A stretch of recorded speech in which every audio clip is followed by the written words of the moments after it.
Dash. Dad, I have to go, I said as I walked into Cougar's, our version of the C-sharp on the Victor level. I spotted my family at our table on the south side of the club nearest the kitchen. I waved at Johnny's son, who managed Cougar's, behind the bar, making drinks. I listened to Ellie Simone Madrid, Ziggy's granddaughter, sing Hit Parade on stage with her drummer, guitarists, keyboardist and saxophonist playing behind her. I noticed crew members dancing with their spouses on the dance floor. I navigated my way over to the table and sank into the chair next to my raven black-haired husband with an overgrown nose, cappuccino-colored eyes and goatee that highlighted his rugged features, dressed in a wine-colored, long-sleeved, button-down shirt and jeans. He leaned in and kissed my cheek. "Everything okay?" I rolled my eyes and replied, "Dad kept talking and talking. I am not even sure why he called. It has been that kind of day, the case from Aunt Maddie that seems beneath our skill set, Johnny not quite giving me enough information to go on, Judge Valentine threatening to expose my secrets if I didn't break up her son and his fiancée, then the no idea what my dad wanted call. Fireball Mahoney, sitting across the length of the table with Ace at his side, tossed his long dreadlocks back that reached the center of his chest, raised his head to see me. He possessed dark skin, a long, square face with a Nubian nose, a goatee and the darkest eyes I'd ever seen that held hurt, adventure and love. He wore his standard white t-shirt under his leather jacket. My mother was here, on board the Liberty? To break up Ace and me? How did she find out? From one of your sisters, Ace interjected, running her fingers through her hair. Peak was in rare form. She stood up for us, even when the judge threatened to sue you for custody of Milano. Sue for custody of me, Milano Mahoney, a 16-year-old young man with skin the color of a cafe latte, black eyes like his father's and a long nose, sitting next to Fireball, exclaimed. He folded his arms across his chest. I do not want to go back to living with her. I like it here. I shook my head and said with grave deliberation, you aren't going anywhere if I can help it. I wagged my thumb a moment and then added, I am surprised, in her so-called research of Ace, that she didn't come across a picture. The fact she had this whole argument with me in front of Ace bothers me. Usually she has more covert tactics than to push for change in front of the object of her scorn. Then again, maybe because her covert techniques for Aunt Kendall didn't work, she decided to up her game. You think she knew who I was, Ace countered, holding my gaze. I'm betting on it, I returned, inputting my order into the terminal at my seat of the table, a feature we were trying out to see if it would improve speed times. The Dr. de Corte was frame thing. I wanted to laugh so hard, and the exposing my connection to mobsters such as Cypress Warner if I didn't break you two up. That was classic Judge Valentine. A 16-year-old girl sat next to Milano with a side-part curly, two-toned blonde and brunette bob, her father, my brother, Robert Square Jaw, his dark green eyes that she replaced with bright pale green contacts and his dimple in her chin. Her long nose and ears as well as her bubbly personality were from her mother, my sister-in-law Lauren. She looked up at me from her salad and asked, can all the kids go to the basketball tournament tonight and the concert tomorrow night? Red light, green light is playing. Mr. Mahoney already said Milano can go. I pressed my lips together. You want to flaunt your new boyfriend in front of Simon Rhodes, huh? I questioned, remembering how Haley used to be in love with the lead singer of Red Light, Green Light, and when he hit on her and broke her heart, she was devastated. Not really. I just like their music, she started, then watched as I stared at her. She smirked. Okay, it would be A+. Nate and I shared an amused look. I decided, glancing at Nate, you can all go, but you cannot get into any trouble. No alcohol. No getting involved with people who are majors while you are still minors. No destroying property. No doing anything that I am going to get a call about. Nate nodded his head and concurred, exactly. No doing drugs either. He looked over at me and proceeded, that statue Simon Rhodes wanted us to investigate did have drugs in it. We can't do anything bad, Aunt Jessa, Haley answered, waiting to catch my gaze. You have spies everywhere that will snitch us out. Remy, my brownish blonde-haired, 14-year-old adopted son with deep blue eyes and his father, Nate's overgrown nose and rugged features spoke up, that's for sure. When I was dating Peyton, she knew every time we were in the travel tram kissing. He turned to me and caught my eye, then Nate's. Thank you for keeping us from ruining our lives.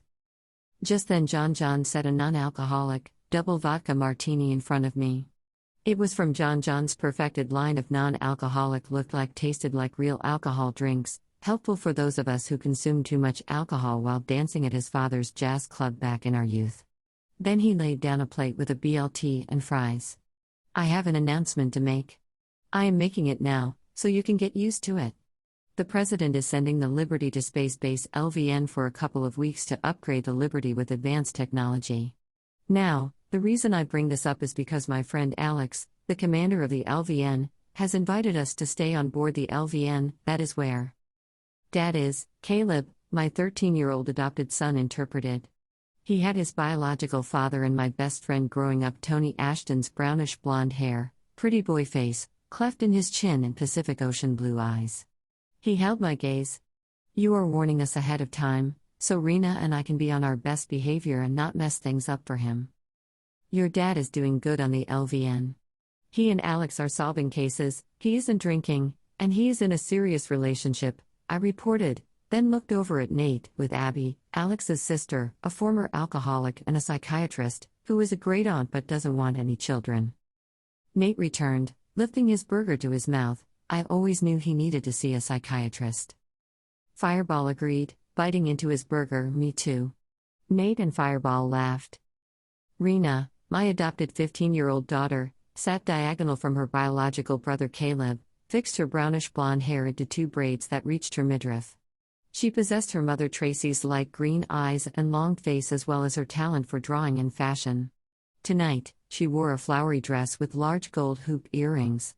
As glad as I am that he is getting his life back on track, how are we supposed to avoid him on the LVN? It's a big place, so huge that multiple spacecrafts our size fit inside its hangar bays, I advised her, then took a bite of my sandwich. If you want to avoid him, you can. That is your choice.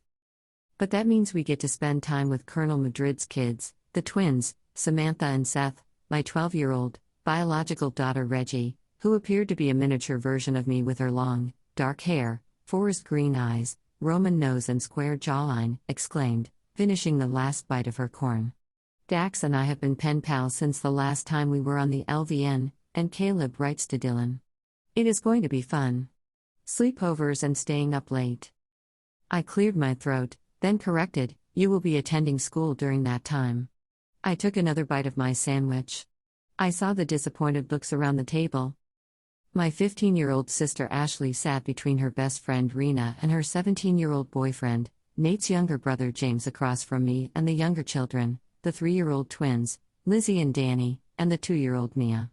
Ashley and I shared the same eye color, dark hair and jaw structure.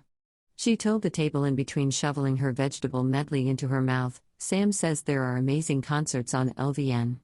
She says there is an art gallery and some of Rena's mom's pieces are in it, and there is this restaurant in the basement of the LVN, where you can see the stars rushing by under your feet. It is like walking out in space. Ashley, don't talk with your mouth full, I chided, looking over at her, and some of Alex and Sam's art is in that gallery as well. I moved my eyes in the direction of James, who shared Nate's overgrown nose, cappuccino-colored eyes and jet-black hair, but appeared to have inherited their mother's strawberry and cream coloring. You okay, James? You have been awful quiet the last few days. Just thinking. He muttered as he put a fry in his mouth. Nate and I exchanged a troubled look. When everyone broke off into their own side conversations, finishing up their meals, I leaned in and questioned, I have been feeling a bit tired and disoriented since we went through the so-called spatial distortion. What about you? I have too, Nate and James answered at the same time. They laughed. Nate maintained, giving me a sidelong glance, I have heard a lot of members of the crew complaining about it also. Nate leaned in and said in a low tone, I was thinking since Fireball will not play basketball or socialize with me when I ask him, maybe if the 4 of us were to do something together. He likes you and Ace. I looked over at Ace and Fireball and proposed, hey, Jag just had a great idea. Why don't the 4 of us do something tonight? Maybe watch a movie at our place, or we could go to the basketball tournament. When I saw Fireball hesitate, I met his eyes, tilted my head, and required, up for a night of poker. I know we don't usually bring outsiders into our games, but... His lips inched up at the sides and nodded. Yeah, that would be fun. We need some worthy opponents when the fire squad is away. Okay, then, it is settled. We will reconvene in our quarters for some poker after we eat, I confirmed, then turned to look at Nate, who appeared amused, then sipped my vodka martini. What? You suggested we all do something together, and he wasn't buying any of the other options. I finished my sandwich and ate a few of my fries. I have been trying to get him to do something with me because I wanted to show you that I am making an effort to be friends, and poof, Nate responded, putting his fries to his mouth. You have him and Ace playing poker with us, and you wonder why in a former life I would think that you two were either married or lived together for years. I smirked, then confessed, he wasn't planning to do anything with us until I pulled out my trump card. I know he cannot resist a game of poker. He loves to show off what he calls his skills. I leaned in and pressed my head against his. And I know you cannot resist showing off yours, and, well, I'm going to wipe the floor with both of you, but I'd worry about Ace, though. She spent years playing with Brett Baer and his race car buddies. You have never been modest about your skills, he decided, brushing his lips across mine. Why should I be? I questioned, searching his eyes as I moved away from him. I have done well for myself considering where my life was when I grew up. I looked over at the 3 youngest children and realized how they had ketchup all over their faces and pieces of chicken and fries all over their overalls. I set about cleaning them up. Nate stood, moved around me to help me just as the older children made their excuses and left the table.